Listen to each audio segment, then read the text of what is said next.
Perkenalkan, nama saya Tiarawati Teguh dari Fakultas Ilmu Kesehatan Prodi S1 Keperawatan. Di sini saya akan menjelaskan proses peredaran darah pada manusia. Sistem peredaran darah disebut sebagai sistem kardiovaskular. Sistem ini bagian dari kinerja jantung dan jaringan pembuluh darah. Tugas utamanya mengedarkan oksigen dan nutrisi ke seluruh sel dan jaringan tubuh. Proses peredaran darah dimulai dari vena cava superior dan vena cava inferior. Vena cava superior adalah vena yang menyuplai darah pada bagian atas. Vena cava inferior adalah vena yang menyuplai darah pada tubuh bagian bawah.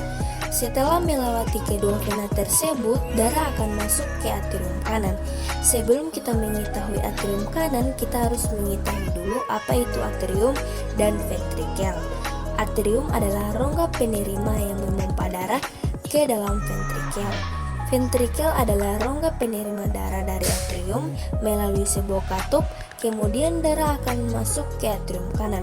Atrium kanan adalah bagian dari jantung atas yang menerima darah yang mengandung karbon dioksida.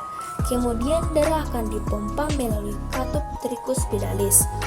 Katup tricuspidalis adalah katup yang memiliki 3 daun katup yang berfungsi memisahkan atrium kanan dan ventrikel kanan, dan juga merupakan salah satu katup atrium ventricularis. Katup atrium ventricularis adalah katup yang terbagi menjadi 2, yaitu katup tricuspidalis dan katup netral. Fungsi dari katup atrium ventricularis yaitu menjaga aliran darah agar tetap berjalan searah ke atrium ke ventrikel. Kita lanjut pada alurnya. Setelah melewati katup tricuspidalis, darah akan masuk ke ventrikel kanan. Ventrikel kanan berfungsi menerima darah dari atrium kanan, kemudian membawanya ke paru-paru melewati katup pulmonal. Katup pulmonal adalah katup yang menjaga kembalinya darah dari paru-paru ke jantung, dan juga katup pulmonal itu merupakan salah satu katup semilunaris, terdiri dari 2 katup, yaitu katup pulmonal dan katup aorta.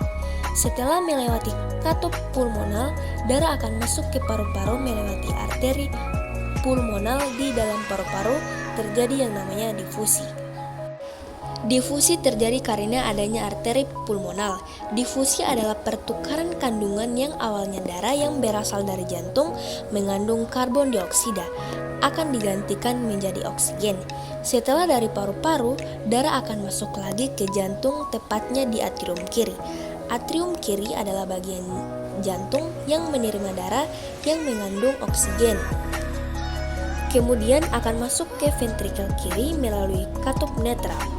Ventrikel kiri adalah proses terakhir darah yang mengandung oksigen sebelum meninggalkan jantung.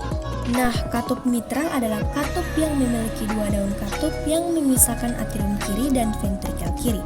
Kemudian darah akan dipompa ke seluruh tubuh melewati katup aorta.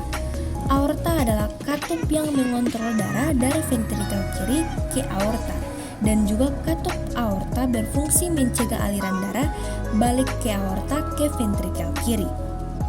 Kemudian darah akan dipompa ke bagian tubuh bawah maupun atas melalui pembuluh darah. Arteri pembuluh darah atau pembuluh nadi adalah pembuluh darah yang bertugas untuk membawa darah dari jantung ke seluruh tubuh. Setelah itu, darah akan melewati arteriole dan kapiler. Arteriole adalah pembuluh arteri paling kecil, dan kapiler berfungsi untuk metabolisme darah atau menukar kandungan darah.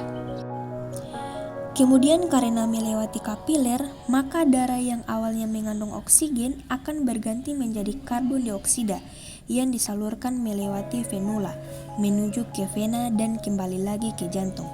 Venula adalah pembuluh darah. Nah, begitulah proses peredaran darah pada manusia. Sekian dari saya. Wassalamualaikum warahmatullahi wabarakatuh.